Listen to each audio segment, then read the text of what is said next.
Funding for the Hinckley Report is made possible in part by the Cleone Peterson Eccles Endowment Fund. Tonight on the Hinckley Report, challengers begin to emerge as next year's Senate race starts to take shape. Utah leaders react as high-profile companies take a stand on changes to new state election laws. And as vaccine efforts shift into high gear, state and local officials weigh in on the end of the mask mandate.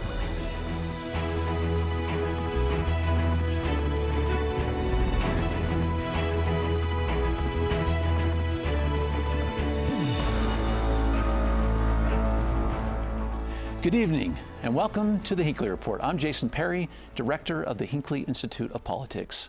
Covering the week, we have Emily Means, political reporter with KUER, Spencer Stokes, president of Stokes Strategies, and Doug Wilkes, editor of the Deseret News. I'm so glad to be with you all tonight. This has been an interesting week in politics, and I want to start with something that's so interesting with you, Spencer, because it feels like we just ended an election, but we're already talking about the next one, and particularly when it comes to Mike Lee, Senator Mike Lee, for his third term. Let's just get right into it, because you've worked with him in the past. You know, is he running, and what do you make of the fact we have challengers coming forward already, potentially?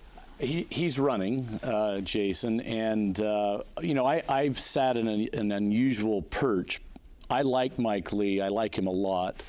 And as a state, we should be proud that our tent is big enough to house a Mitt Romney and Mike Lee. Now, we've got to understand that there's 3 rings inside that tent, so there's a little bit of a circus atmosphere inside of there. But Senator Lee really determines where the political center is in the country, because you've got Bernie Sanders and you've got Elizabeth Warren over on the left, and you need people over on the right. And if that right stake gets pulled up and shifted to the center, the political center shifts in this country.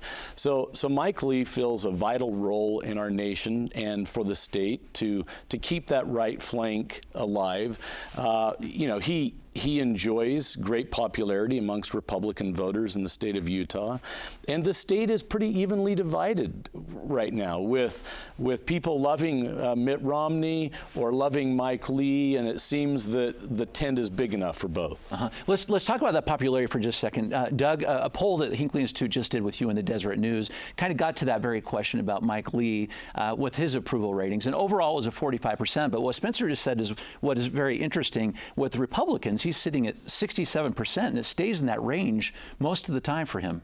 Well, I think the issue is going to be, what does the Republican Party look like, right? Is that if many moderates come into the race, but the influence of Donald Trump and his movement, if you will, in the Republican Party, if that's dominant, then that helps Mike Lee. The more moderates that get into the race, that helps Mike Lee. So how are you going to separate? There is a great conversation going on right now. What's the future of the Republican Party? Mike Lee, when he was on the campaign trail for Donald Trump, his rhetoric, a lot of people didn't like.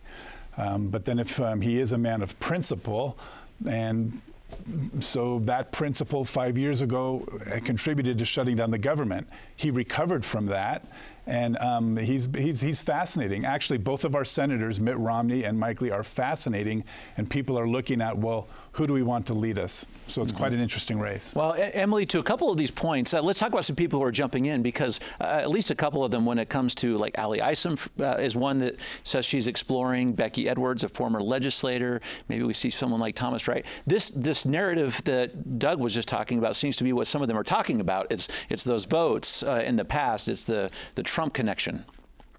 Well, I don't see any reason at this point why Mike Lee wouldn't even win. And also, I read that story from Brian Schott in the Salt Lake Tribune, and none of these possible candidates are official yet, right? So Mike Lee is an incumbent. As you mentioned, he enjoys great popularity in this state. As an incumbent, he's got name recognition and a lot of money. So, I don't know if we'll actually even get into the nitty gritty of, is he too conservative for this state, or do we need a more moderate senator to join Mitt Romney, who is also quite conservative, but compared to Mike Lee, a little more moderate.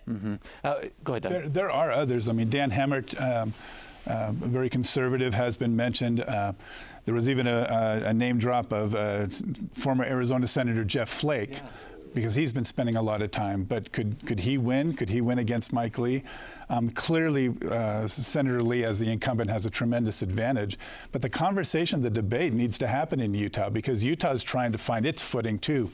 As a Republican state, Donald Trump did better in the election the second time around, even though he lost. But Utah, it's a fascinating place. Yeah, and you have a lot of people who like to talk about running. There's nothing more fun in politics than talking about who's going to run. And people who are going to run, going around and visiting, the political Illuminati in the state, the wealthy, the famous, and everybody loves to go in and hear them say, "Oh, you would be outstanding as a United States Senator. You would be outstanding." I've heard people say it's like everybody thinks the Tabernacle Choir is whispering in their ear, "You should run." So it will be fascinating who finally signs up. That's a much different story. But you've got a lot of that testing the waters, which everybody loves to do. And everybody, look, this is what makes this country a great place, because I don't think you'll ever hear Mike Lee discourage someone for running for office. And I think that's important. People ought to be able to talk about it. And the more we can focus on talking about the principles and the policies, the better off we are as a nation and as a country. Mm-hmm. Go ahead, Emily. Well, I am wondering, we have a fun time talking about this, and Spencer, I like how you make it kind of, it's kind of like it's sports for us, right? Like, ooh, who's going to join the race? But we just wrapped up an election. And so I'm wondering what kind of appetite there is among the general public to even talk about this at this point. Yeah, you have to wonder that. People are jumping in, and certainly they're interested, but it's coming next year. And I'm curious, Doug, because it's not just this race people are talking about. We're seeing even on a national stage, the Democrats, for example, starting to come up with their strategy. How do we reclaim some of those House seats? For example, even our own Burgess Owens is one of those people who's been stated that they're trying to go after. Well, the 4th District is always going to be at that spot, right? Because it's been a place, Ben McAdams having won as a Democrat barely over Mia Love, Burgess Owens in play there, always, because it's the 4th District. But he's just getting started, right? He's finding his footing too, and he's already acknowledged he's been learning a lot, doing a lot. So it speaks to the identity of the state of Utah as a Republican state. It used to be Republican-Democrat. Now there's slices of Republicanism, and that's why it's so fascinating. Yeah, absolutely. And we don't know what the 4th District is going to look like. Yeah. And the redistricting commission and the new that new process is going to be interesting, coupled with how the legislature will do redistricting. And they have a compressed time schedule, so they have a lot of work to do before January 1, which, because of our new signature gathering path, moves when that intent to declare that you're going to gather signatures occurs. So there's a lot of work to be done between now and the end of the year. So what does that 4th congressional district look like? No one knows, which is going to be one of the great determinations whether or not Burgess Owens or Republicans hold on to it. That's right. Go ahead, Emily. Thanks for that. Yeah, well, I was just going to say the redistricting process will definitely be fascinating to watch throughout the state. But KUER actually talked with political scientist Leah Murray, she's from Weber State University, about this particular district and what it will look like post redistricting. And she said basically, if Ben McAdams had won, the district might look very different the next election, because Republicans want to hold on to that. Of course, that would probably be gerrymandering if they changed the boundaries to make it more safe for Republicans. But since Burgess Owens won, I'm wondering how different the boundaries will actually be. And probably it will still be safe for Republicans, don't you think? Yeah, Ben McAdams won last go around because our own version of voter suppression occurred in the state of Utah. And that is that probably the most dysfunctional county for elections at the time in the state of Utah was Utah County. Now, there's since a new county clerk there, but when voters showed up on election day, 2 years ago, and saw the massive, or 4 years ago, and saw the massive lines, they went home in Utah County. And Ben won by a very narrow margin. Dan Hemmert has jokingly said, that's why I knew I could win a year ago, because that would be changed with Amelia as the county clerk there, and that's exactly what happened. The votes in Utah County went up, but we had these long lines that occurred when Mia lost, and so Ben won by a very small margin. But that's not necessarily the reason. I think that discounts Ben McAdams as a candidate. I mean, we are voting for people who are trying to represent us.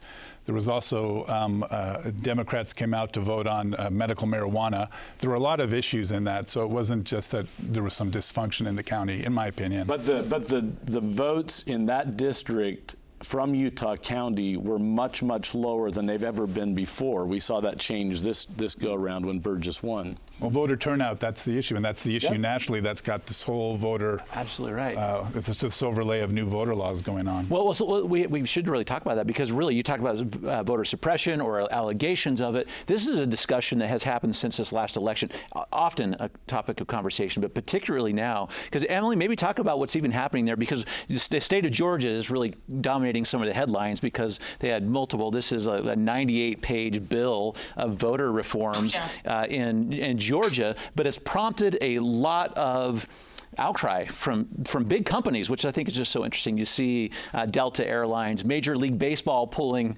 out of the state, for example. Levi's is involved in that. Talk about what is at the heart of those issues there when it comes to Georgia, because they were not alone in terms of states that passed some changes this year.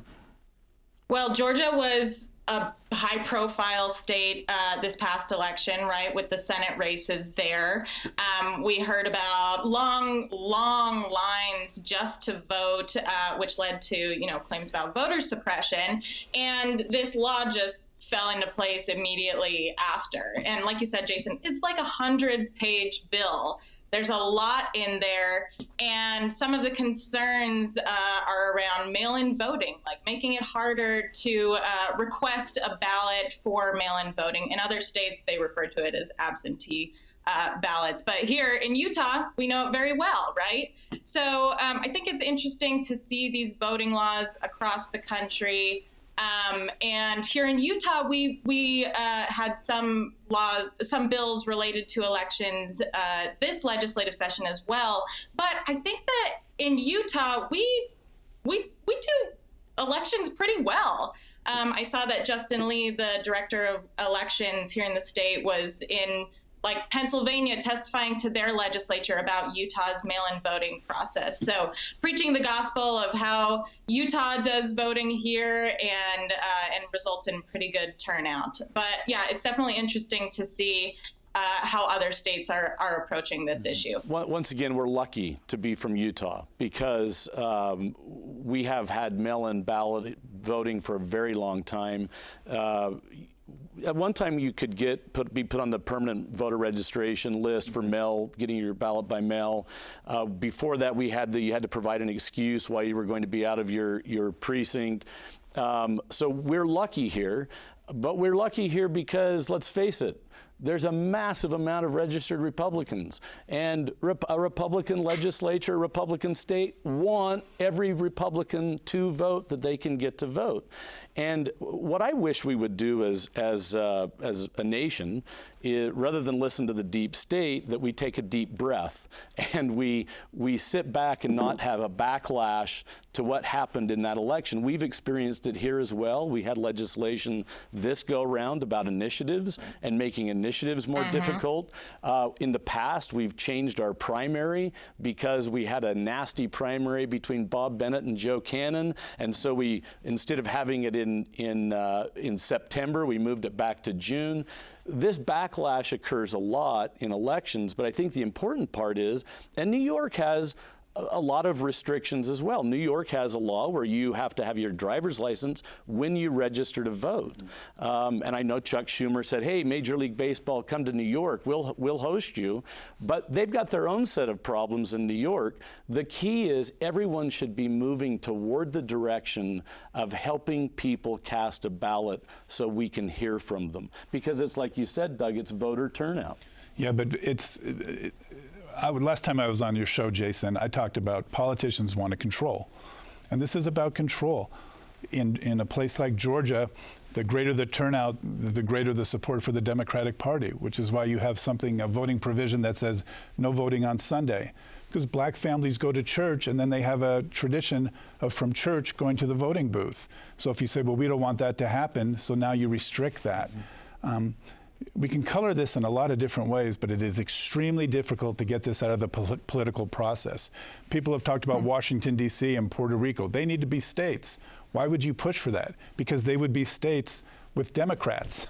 So it's very difficult to do something from an altruistic way of everybody should vote. Utah has done that, and they were able to do it kind of before we got into the mess we're in now nationally. So Doug, with that in mind, and you're one of the opinion leaders in the state, and certainly through your own voice and through the paper, how do you view these big businesses that are making some of the same comments that you are right now, because they are engaged without question, even to some allegations that it is racist, some of these policies? Look, I don't like racist policies, and I don't like businesses leaving. The reason I don't like businesses leaving is because it hurts the people who are reeling from a year of COVID-19, and now they're counting on an all-star game in Georgia, and they're black-owned businesses, they're employees, and that's lifted from them, and that hurts them very, very specifically.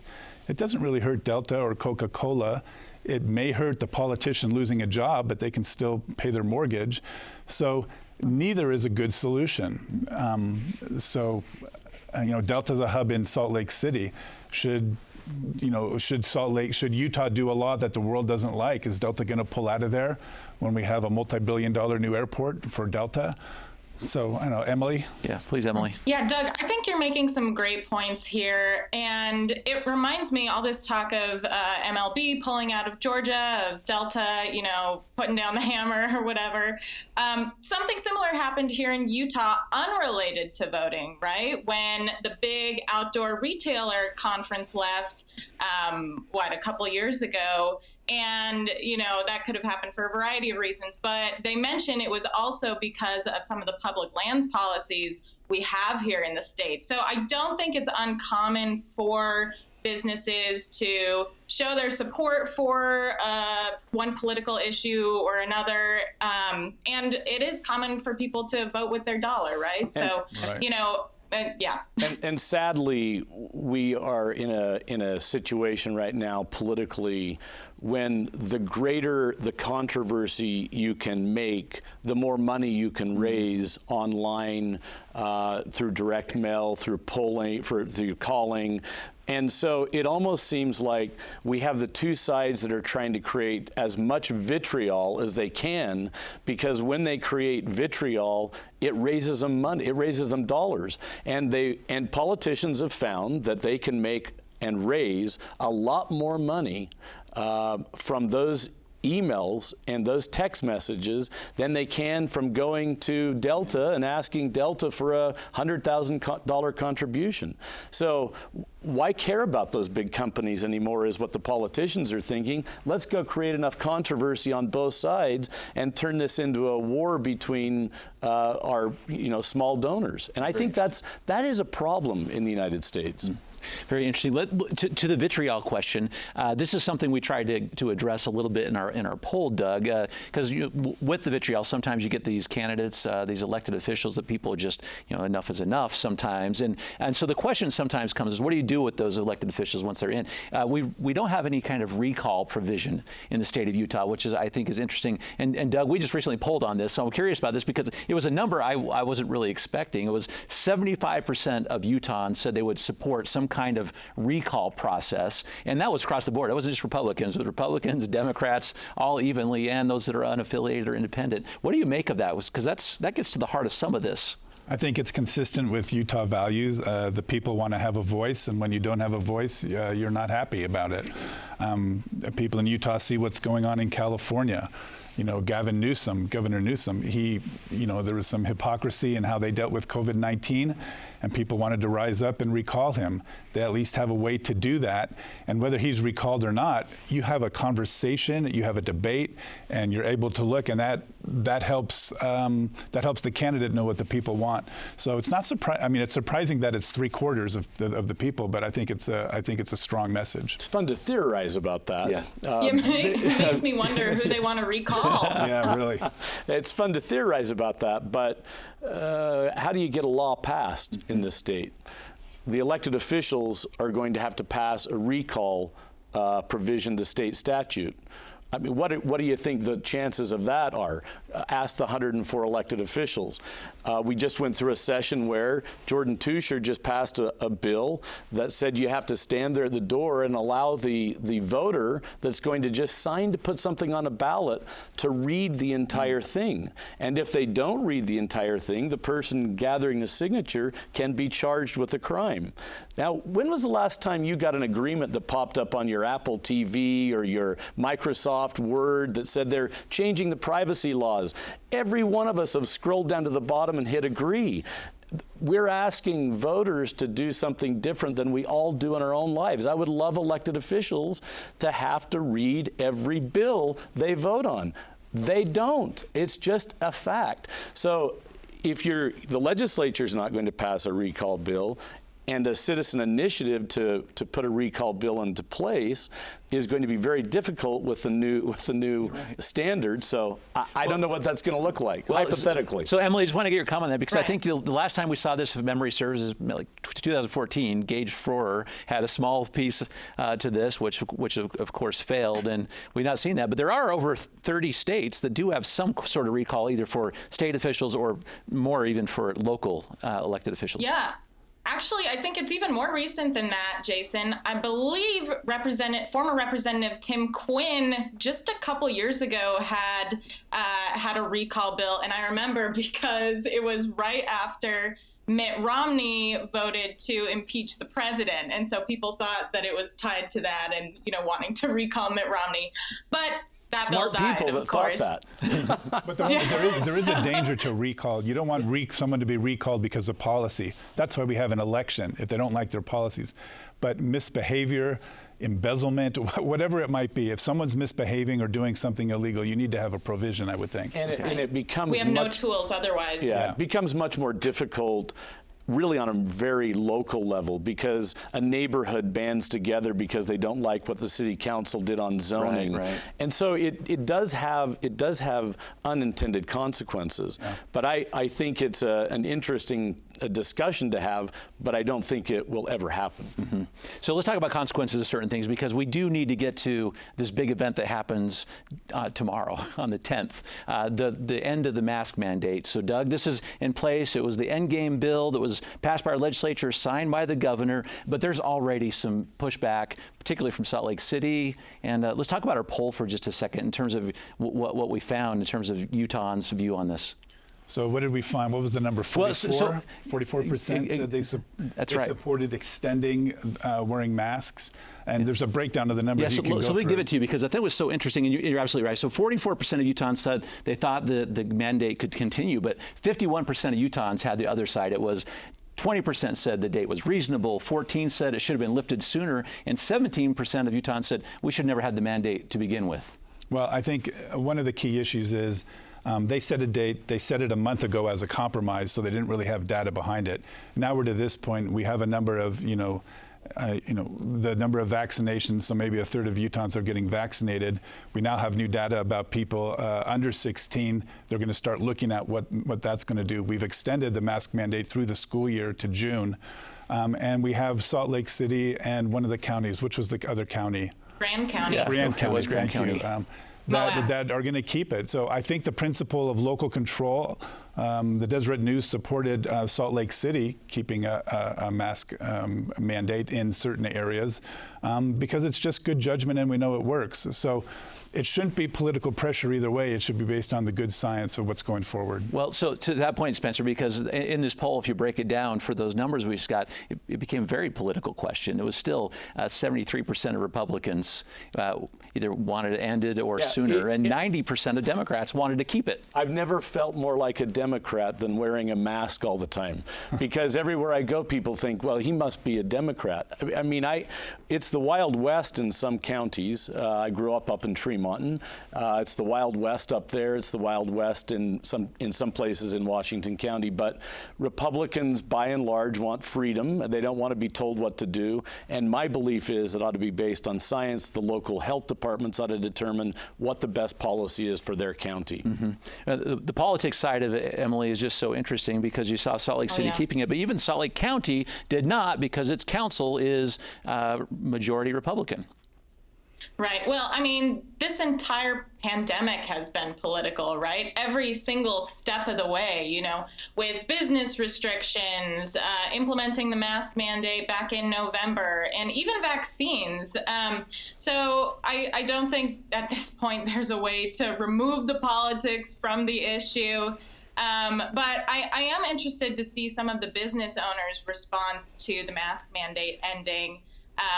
There's a lot of concern that frontline workers, essential service workers haven't been vaccinated yet. And, you know, I know that we reached a milestone in our vaccination rate here in the state. I think we're about 44% eligible, have at least one dose. But that means a lot of people haven't gotten one dose yet. So there's concern about the safety of essential workers and also businesses having to really muscle mask mandate upon their patrons without the support of their local governments. Once again, we're lucky, Jason. We live in Utah, and we've navigated this about as well as it could possibly be navigated. Yeah, that's true. Thank you also for your comments tonight. Great insights on some very important issues. Appreciate it. And thank you for watching the Hinckley Report. This show is also available as a podcast on pbsutah.org/Hinckley Report or wherever you get your podcasts. Thank you for being with us. We'll see you next week.